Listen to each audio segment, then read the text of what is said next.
Bom dia a todos. A gente vai falar sobre um tema que é o tema de um livro que nós lançamos, o departamento acadêmico lançou ano passado, que se chama Uma Nova Medicina para um Novo Milênio, a humanização do ensino médico. A verdade é que eu não vou falar do conteúdo do livro especificamente, porque são 30 autores, não é? Em que a gente discute vários temas relacionados com a questão da formação médica. Mas eu queria fazer uma reflexão com vocês sobre que médico que nós queremos ter. Quais são os médicos que a gente quer que atenda a gente? Porque o que eu tenho percebido, e eu já estou comemorando aí 30 anos de formado, e desses 30 anos, pelo menos 25 como professor, que existe um paradoxo entre o que a gente quer e o que a gente estimula, né? Na hora que a gente vai procurar um médico, e o médico, como qualquer outra profissão, ele tem as características que são solicitadas pela sociedade. Então, que tipo de médico que a gente está formando na faculdade é um tipo que depois a gente não quer no consultório, né? Por exemplo, uma sociedade que quer atenção, que quer uma atenção humanizada, mas ela te dá 10 minutos para atender o paciente no SUS. Então, essa questão ela precisa ser discutida. O Alberto estava falando aqui, toda vez que eu assisto as palestras do Alberto, eu saio bem incomodado, né? Da última vez ele falou sobre chamar júnior, que é um problema. E eu sou júnior, né? Eu saí meio... Eu tive que ficar uns 3 meses fazendo terapia por causa da palestra. E agora ele falou dos diplomas na parede. Eu tenho um monte, eu vou contar. Calma. Quando eu saí de Santos... e eu me mudei para Campo Grande, eu estava já maduro, né, 45 anos e tudo, e eu pensando um monte de coisa. Falei, vou me reinventar como médico, eu vou colocar em prática tudo aquilo que eu sempre imaginei. Uma das coisas que tinha me marcado muito é que eu tinha um colega em Santos, quando ele terminou o consultório dele, ele me chamou para conhecer, e eu percebi que a mesa dele tinha alguma coisa estranha. Ela era muito grande e muito alta. E eu perguntei para ele, eu não estou entendendo essa mesa. É a mesa do poder. Como é que é? É a mesa do poder. Eu botei um calço para ela ficar mais alta, a cadeira ficar mais baixa, para o paciente sentar na cadeira e saber quem é que manda. Aquilo me marcou de uma maneira, eu fiquei tão frustrado com aquilo, né? Até meio revoltado, mas tudo bem, né? Aí eu cheguei em Campo Grande e eu estava montando a minha sala e eu resolvi abolir a mesa. A mesa é um objeto, é um obstáculo. É um obstáculo entre eu e o paciente. Não tem que ter esse obstáculo. Eu quero estar ao lado do paciente. Então, o problema do computador, né? A gente precisa ficar acionando o computador. Agora, até para eu pedir um hemograma, eu preciso do computador. Então, eu vou deixar o computador no canto, eu vou sentar do lado do paciente, a lá Freud, né? Só com um bloquinho para anotar alguma coisa que eu precisar, e ele vai sentar do meu lado e a gente vai conversar. Outra coisa, eu não vou ficar de jaleco. Eu não preciso de jaleco no consultório. Eu não estou fazendo procedimento, eu estou lá conversando com a pessoa. O jaleco também é um símbolo de poder, né? Eu vou abolir o jaleco. E vou botar uns quadros legais assim na parede, umas coisas bonitas e tal. E fiz, todo empolgado. Todo empolgado. Aí eu comecei a atender, ninguém me conhecia lá, né? Estava chegando. Aí chegou o primeiro paciente, olhou. Cadê sua mesa, doutor? Não, eu não uso mesa. Como assim? Onde é que o senhor anota as coisas? Não, depois que eu sair eu anoto. E como é que vai ser isso aqui? Não, você senta, eu vou sentar do seu lado e a gente vai conversar. Então tá. Aí ele fala assim, o senhor não... Vem outro paciente e fala assim, o senhor não... Onde que o senhor formou? Cadê o seu diploma? Aí até que um dia eu me irritei e eu cheguei à conclusão que o consultório não era meu. O consultório era deles. E eu precisava atender a expectativa deles, não a minha. Então eu não tinha tempo de ficar explicando que a mesa era um símbolo de poder, que era uma obstrução da comunicação. Era mais fácil ter a mesa, ele sentar do outro lado, que era uma situação que ele já conhecia, e aí eu começar a convencer ele lentamente de que eu estava ao lado dele, apesar de fisicamente não estar. Então você percebe essa história, além de eu me justificar dos diplomas, porque agora eu pus tanto diploma na parede que não cabia, não consegui encher uma parede. Eu chamei a minha mulher, que é médica também, ela também está atendendo lá, e eu pus o resto com o diploma dela. Então, mesmo que você fique 30 minutos na consulta, você não lê todos. A do Mednesp eu não tinha pensado, era uma boa ideia, talvez. Então você percebe como a gente tem essa discrepância entre o que é que você quer, mas o que você espera. O que você vai atrás, né? Porque sai reclamando, mas tem uma anedota que Jesus resolveu vir para a Terra de novo. E ele perguntou: onde é que mais precisa de mim? No posto do SUS. E ele foi atender lá no posto do SUS. Aí ele entrou para fazer o atendimento, entrou o primeiro, de cadeira de rodas. E ele falou assim: o que é que você quer? E o paciente de cadeira de rodas falou assim: eu quero andar. Ele falou: então levanta e anda. O cara levantou, saiu andando. Aí ele está saindo assim, os outros estavam esperando, falaram assim: você foi atendido pelo médico novo? Fui. E aí, ele é bom? Nem olhou na minha cara, não me examinou. Então, gente, é assim, o que é que a gente quer? Não é? Porque quando o cara vai para a faculdade, você quer um super técnico. E ele vai dedicar a vida dele a isso. Né? Mas quando ele termina a faculdade, você quer um humanista. Então você bota ele num liquidificador da universidade, tritura todos os ideais dele, homogeneiza tudo, bota nos potinhos, põe na geladeira, sai o potinho de gelatina, assim, tudo igual. E aí, quando você vai vender a gelatina, ninguém quer comer aquela gelatina que você fez daquele jeito, que você pediu para fazer daquele jeito. Você quer um cara que esteja antenado, que tenha todas as tecnologias, que saiba fazer tudo. Isso custa caro. Custa caro. Aí você não quer que ele cobre a consulta. Não é? Porque é um sacerdócio. Tá? É um sacerdócio. A universidade onde eu estou dando aula, a mensalidade é de R$13.000 por mês. R$13.000 por mês. Quem é que paga R$13.000 por mês durante 6 anos? Aí você precisa se atualizar. Você vai num congresso, é R$2.500 uma inscrição de congresso. Mais o hotel, mais o avião. Não é? E aí se você pega uma ajudinha do laboratório, é conflito de interesse, não pode. Então, tem alguma coisa errada no meio desse caminho. Você quer o diploma na parede ou não quer? Você quer a mesa ou não quer a mesa? O que você quer? Então, essa discussão é uma discussão que eu considero fundamental, porque a medicina, ela não vai de dentro da universidade para fora, para a sociedade. Ela vem da sociedade para a universidade. A universidade, ela está dando para a sociedade o que a sociedade está pedindo. E a gente pede um super técnico, um cara que saiba fazer tudo, que conheça toda a tecnologia, mas a gente não fala absolutamente nada da parte humanística. Então, lá na Unidep, onde eu estou dando aula no primeiro e no segundo ano. No primeiro ano a gente tem um projeto lindo de texto experiencial, em que a gente espera que o paciente que o aluno aprenda a ouvir o paciente. Né? O Rubem Alves falou assim uma vez, que o mundo tinha muito curso de oratória e nenhum de escutatória. E eu li um artigo muito interessante que falava que, em média, nos Estados Unidos, o paciente falava 16 segundos antes do médico fazer a primeira pergunta. 16 segundos! Então, quer dizer, como é que você vai fazer um diagnóstico? E vejam bem, 94% das vezes em que você terminou a anamnese, em que você terminou de ouvir o seu paciente, você já tem um diagnóstico certo. Se você ouviu. Então, a parte mais importante do processo, que é ouvir o paciente, você faz em 16 segundos. Conclusão, você não faz o diagnóstico. Né? Aí você não examina e você pede um monte de exame complementar. Tem paciente que chega assim e fala: tudo bem, o que eu posso ajudar o senhor? Que eu sempre faço essa pergunta: o que eu posso te ajudar? Porque eu falava assim: o que é que o senhor tem? E uma vez uma paciente falou assim para mim: é você que é o médico, eu que vou saber. Eu falei: bom, sou médico, mas não sou médium. A senhora me diz, tem que me falar o que a senhora sente primeiro, para depois... Aí eu resolvi assim: o que eu posso te ajudar? E já algumas vezes acontece assim: eu vim aqui para o senhor pedir aquele exame que vê tudo.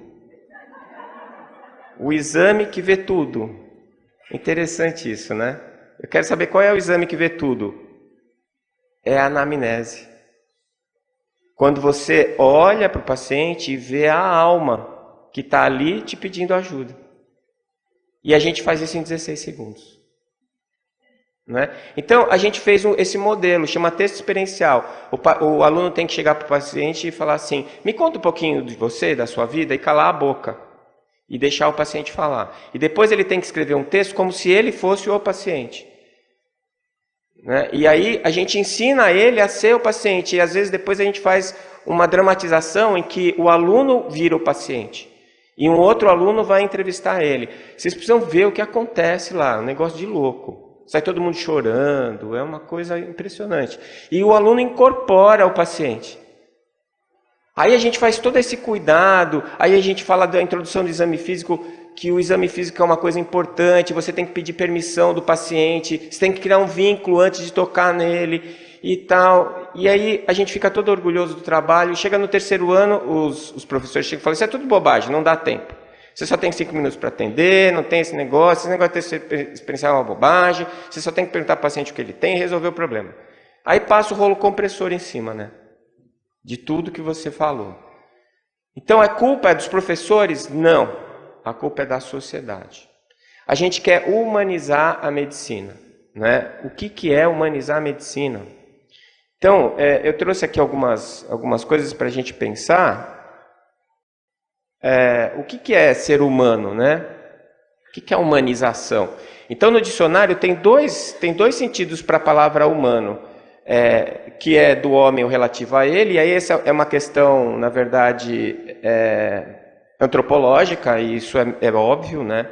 Pelo menos eu nunca vi ninguém pegar o diploma de medicina que não fosse da espécie Homo sapiens sapiens. Né? Tem uns que não parecem, mas todos são. Então... E o segundo significado é ser bondoso ou compassivo. Aí sim, eu acho que quando a gente fala de humanizar alguma coisa, a gente está falando desse sentido, em que o ser humano, a palavra humano, ela significa também aquele que tem compaixão, que é bondoso, que é compadecido.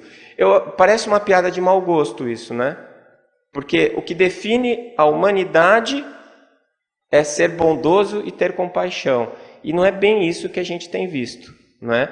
Então, quando eu estou falando de humanizar, eu estou falando de tornar compreensivo, bondoso, sociável. A gente está falando de humanizar o ensino médico porque a gente está querendo um médico humanizado.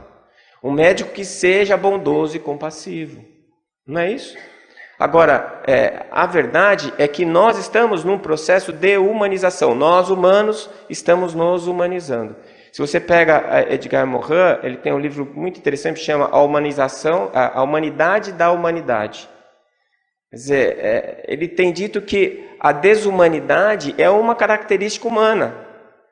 É o que nos falta.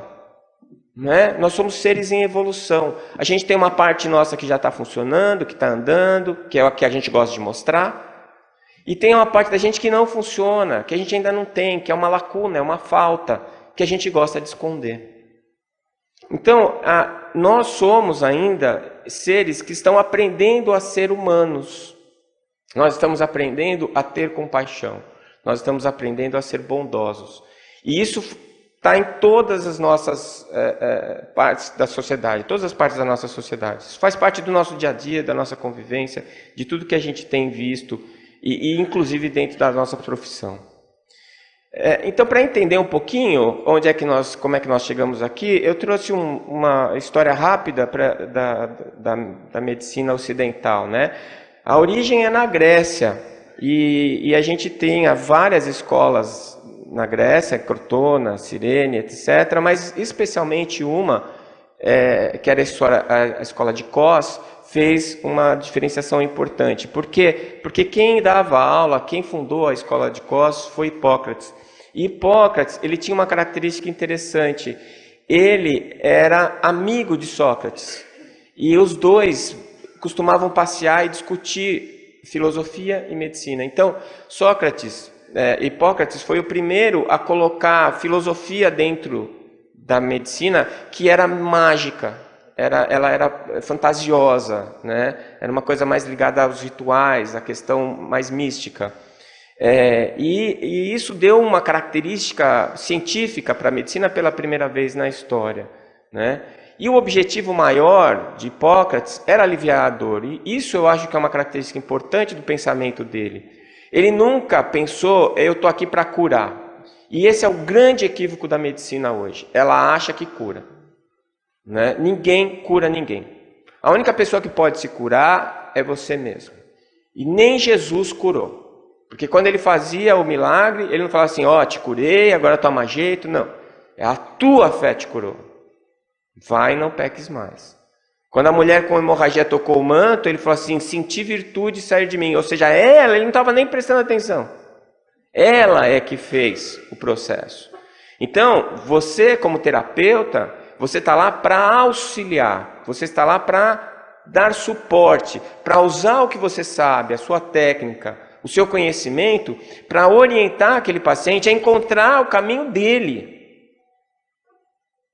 Isso é uma coisa que eu aprendi com os meus filhos. A minha felicidade é minha, a deles é deles. E eu quero que eles sejam felizes, mas eu quero que eles sejam felizes segundo o meu conceito de felicidade. Não funciona. E a gente faz isso com os pacientes. Ele está dentro do padrão dele. E aí é o que a gente chama de referencial particular. Eu preciso entrar no mundo dele, para tentar entender o que é importante para ele, para tentar orientar ele dentro do mundo dele. Eu não posso querer que ele venha para o meu mundo, que ele aceite os meus conceitos, as minhas crenças, as minhas certezas. Não. Eu estou lá para ele. Meu consultório não é meu, é dele. Tem que estar do jeito que ele espera, que ele quer, não do jeito que eu acho que ele tem que querer. E isso é uma coisa tão simples e ao mesmo tempo tão complicada, porque não é assim que a gente faz. A gente faz bem diferente. E Hipócrates já tinha isso. Quer dizer, ele não estava lá para curar ninguém, ele estava preocupado era com o conforto, com o bem-estar do paciente. E ia substituindo as magias por coisas que eram comprovadas, que são comprovadas. E inaugurou essa medicina científica que a gente conhece hoje. Mas ele já olhava o paciente como um ser integral. Então, uma coisa que ontem até Divaldo falou, que é um aforisma, não existem doenças, existem doentes. Isso também é uma coisa óbvia, mas a gente não se toca. Eu nunca vi nenhuma apendicite pegar ônibus. Eu não vi um câncer de estômago ir no cinema. Sempre tem uma pessoa lá. O que tem no leito 34? Tem uma hérnia. Chega lá, tem um cidadão deitado lá. Cadê a hérnia? A hérnia não é ele. Ele não é a hérnia. Aliás, a gente sempre fala assim, eu tenho câncer, eu tenho pneumonia. Mas tem algumas doenças que a gente inverte a doença pela identidade, Você é alcoólatra, você é viciado, é quando você é substituído pela sua doença, Você deixa de ser você para ser a doença. E a gente faz isso na medicina, não existe doença. E a gente não trata a doença. A gente trata doentes, que aliás já é um erro. Porque a gente faz a medicina da doença, não a medicina da saúde. A gente tem que cuidar das pessoas para elas não adoecerem. Para elas não adoecerem. Quando eu ouço alguém falar assim, eu não gosto de médico. Quem é que gosta? Você só vai em médico quando o negócio está ruim. Assim, eu não vou procurar porque quem procura acha. Pois é. O objetivo da procura é achar. Não sei se você sabe disso. Então, se você vai fazer uma prevenção e acha alguma coisa no exame, então não precisa comemorar. Mas que bom que você fez o exame, porque você achou e vai cuidar daquilo antes que aquilo se torne um problema maior para você. Então as pessoas não querem isso. Elas não querem, elas acham que se elas não forem no médico, elas não vão ficar doentes. E aí quando está tudo uma droga, a culpa de quem que é? Tem que ser de alguém. É o seu filho que não te levou, é da sua mulher que era muito chata, é do médico que não fez o diagnóstico. Porque a gente é especialista em terceirizar as coisas, As nossas responsabilidades, as nossas culpas. A gente joga tudo para frente, Terceiriza tudo. E a gente precisa assumir isso, Gente, nós somos espírita. A grande mensagem do espiritismo é: a sua vida é sua e a responsabilidade é tua. Quem conduz a tua vida é você. É a boa e a má notícia, é a mesma. Que antes dava para pedir para Deus, imaginava Deus um velhinho de barba. São Pedro, para entrar no céu, Vou para o umbral ou vou para o céu? Vou para o umbral ou vou para o céu? Era inferno ou céu? Aí tinha um velhinho esperando para ver se ia entrar no céu. Pô, O velhinho ia quebrar o seu galho. Não é? Você fazia aquela cara de coitadinho, faz um beicinho, aquela cara de gato de botas, né? Do desenho, pronto, ele ia deixar você passar. A má notícia é que não é ele, é você mesmo que vai estar lá, é a sua consciência que te julga. Aí complicou. Né? Então, a gente tem que ir atrás disso, das pessoas, e de apoiar essas pessoas, orientar, cuidar das pessoas. E diz que Hipócrates tratou o rei da Macedônia com longos diálogos, a primeira psicoterapia da história, e teve ótimos resultados. Então, depois que Hipócrates morreu, acabou, porque ele estava muito à frente do seu tempo. E as pessoas que estavam lá com ele foram repetindo o que ele fazia mecanicamente, perderam a alma. Eles não sabiam mais por que eles estavam fazendo aquilo lá, né? E foram se desligando das práticas e foi perdendo seu sentido original. E não foi aperfeiçoada. Até que chegou Galeno. Galeno era um apaixonado por Hipócrates. Ele procurou estudar tudo que Hipócrates deixou. E ele criou alguns preceitos importantes, né? Os seus estudos experimentais foram pioneiros. Algumas das descobertas que ele fez são importantes até hoje. Ele estudou anatomia, na época não podia dissecar cadáveres humanos, mas ele começou a anatomia comparada, estudava em animais, né? E essa é a parte boa do Galeno. Agora a parte ruim, todo mundo tem um lado bom e um lado ruim, né? A parte ruim é que ele sabia tudo. Tudo que ele tinha uma teoria para tudo, ele resolvia qualquer problema, era orgulhoso, dogmático, e ainda bem que não tem mais gente desse jeito, né, no planeta. E ele criou teorias sem fundamento, ocupando quase 500 obras, das quais 83 ainda são conhecidas hoje. Tinha uma frase que dizia que Galeno já disse tudo que poderia ser dito. Todo mundo que fala isso sempre quebra a cara, né? Não tem mais nada para ser descoberto, nós já chegamos no limite, quer dizer, sempre tem alguma coisa para ser descoberta. É a ignorância da sua própria ignorância, né? É a grandeza de só sei que nada sei. Quando você tem consciência da sua ignorância, é o primeiro passo para você começar a evoluir, né? E essa medicina galênica foi praticada por mais de 2.500 anos e ninguém falava nada, porque Galeno já tinha dito tudo. Qual eram as técnicas de Galeno? Sangria, uso de sanguessuga, vomitório, né? Flictema, ou seja, ele tinha lá, fazia uma pústula, jogava uma substância irritante na pele, aquilo inflamava, infectava, formava uma pústula, aí drenava a pústula, pronto, está tirando a substância malsã do corpo, né? Drenava, tirava do sangue, então a hemorragia, fazia hemorragia, sangrias para diminuir a substância malsã do corpo. Então foi uma época em que, uma das poucas épocas da humanidade, que quem tinha dinheiro morria antes, porque podia pagar médico. George Washington era um cara grandão e ele gostava de manhã cedo de dar um passeio de cavalo antes de tomar o café da manhã. Naquele dia ele levantou, saiu, mas esfriou muito rápido, ele pegou uma garoa, mas ele era um cara fortão, né, e tal. Chegou em casa, sentou para tomar o café da manhã. No final do café da manhã ele já estava dando uma tossidinha, a garganta estava arranhando um pouco, mas como ele era um cara muito estudioso e conhecia alguma coisa de medicina, ele resolveu fazer uma sangria para já resolver o problema. Vou cortar o mal pela raiz, né? Então vejam bem, o cara saiu no frio, baixou a imunidade, aí ele começou a tossir, já tinha uma virose ali começando, ele vai lá e tira um volume de sangue. Aí ele piorou, aí resolveram chamar médico. Como ele era um cara importante, foram 2. Aí os caras já viram que ele tinha feito uma sangria, resolveram fazer outra e outra. Aí ele não estava melhorando, deram um vomitório para ele, um chá de peca para ele vomitar. Ele vomitou. Imagina a situação do cidadão, né? No final do dia ele já estava desenganado. E no outro dia ele morreu. Desencarnou por causa da medicina, né? E assim, achando que estava no Einstein, né? Porque ele era o cara, tinha os 2 melhores médicos dos Estados Unidos lá. Então, vejam só como é que a gente tem evoluído, né? Até que chegaram alguns médicos que marcaram época, o Paracelso, por exemplo, que chegou contrariando a medicina galênica e dizia: o caráter do médico pode atuar mais poderosamente sobre o enfermo que as drogas empregadas. Como eu acredito nisso? Vocês não imaginam como eu acredito nisso, né? É o efeito placebo. É por isso que minha parede está chapada de diploma lá. Porque quando o paciente entra, viu, Alberto? Quando o paciente entra e olha aquilo e me vê de jaleco, agora eu pus um jaleco, e eu mandei bordar no jaleco da Escola Paulista de um lado, do Sírio-Libanês do outro, que eu fiz a endoscopia no Sírio, e fico fazendo assim pro paciente, ó. Porque eu quero que ele pense, pô, esse baixinho é bom, esse cara estudou. Porque aí se eu der estricnina para ele ficar bom. Porque ele vai confiar em mim. Ele vai falar, pô, o cara prestou atenção em mim, ele me ouviu. Olha, os médicos demoram 16 segundos. E esse cara me deu 20 minutos. Né? Eu vou confiar nele. Aí você dá o remédio lá, o que você der vai funcionar. E não é só prescrever, você tem que contar o que o remédio vai fazer. Para ele saber o que ele tem que sentir. Gente, isso é segredo de profissão, vocês não contem aí.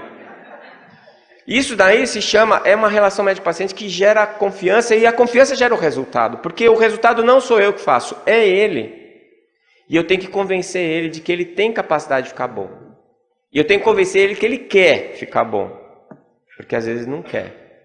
Então você vê, o caráter do médico, a maneira como você se apresenta, o vínculo que você cria com ele, é a parte mais importante do tratamento, não importa qual seja a doença, né? Então ele viveu a época da retomada da farmácia na Europa, ele começou a usar medicação, enfrentou os dogmas da medicina da época, chegou a queimar os livros de Galeno e quase foi queimado por conta disso. Imagina, 2.500 anos de tradição médica, né? E você enfrentar isso. E retomou a simplicidade hipocrática. Aí ele voltou para uma medicina popular, né? Uma medicina mais voltada para a pessoa, né? E acreditava na cura do corpo pela mente. Tem gente que não acredita até hoje. Depois veio Paré, que foi considerado o pai do renascimento da medicina científica, rompeu com ensinamentos clássicos como cauterizar feridas com óleo fervente. Imagina, você ia no médico. Hoje você tem medo de benzetacil, olha só. Você machucou alguma coisa, o cara vai lá jogar óleo quente na sua ferida para cicatrizar. Uma maravilha, né? Acreditava no poder da fé como instrumento de cura e costumava dizer, eu tratei, Deus curou. E observou a importância da antisepsia no atendimento médico. A história da antisepsia é outra história muito interessante. Quem gosta de história da medicina, eu recomendo um livro chamado O Século dos Cirurgiões. E ele conta direitinho essa passagem, né? A gente atrasou o uso da antisepsia na medicina por muitos anos, porque o Lister, que era um cara que começou a fazer isso, ele era gago e pequeno. E quando ele foi apresentar isso no Congresso, na Inglaterra, o Simpson, que era o parteiro da rainha, o médico mais poderoso da época, deu risada e falou que era uma bobagem. Porque naquela época, não era pôr diploma na parede, era usar jaleco sujo. Quanto mais sujo de sangue pus o seu jaleco, isso mostrava experiência. Então, olha que legal que era. E se você chegasse bem fedido de pus, assim, você era um médico que estava na lida, né? Você era um cara top, né? E aí vem o Lister e fala assim, não, tem que lavar a mão, não pode. A cirurgia, você tem que usar o formol para esterilizar as coisas, porque isso diminui a gangrena pós-cirúrgica. Só que ele falou isso gago, e o Lister chegou e acabou com ele, né? Então atrasou quanto tempo a medicina? Quanta gente morreu por causa disso, né? Assim caminha a humanidade, como diz o poeta, né? Passos de formiga e sem vontade. E essa é a inter-relação entre o corpo e o espírito que a gente está tentando resgatar. Depois vem Descartes, inaugura o pensamento moderno e traz a instalação do paradigma materialista.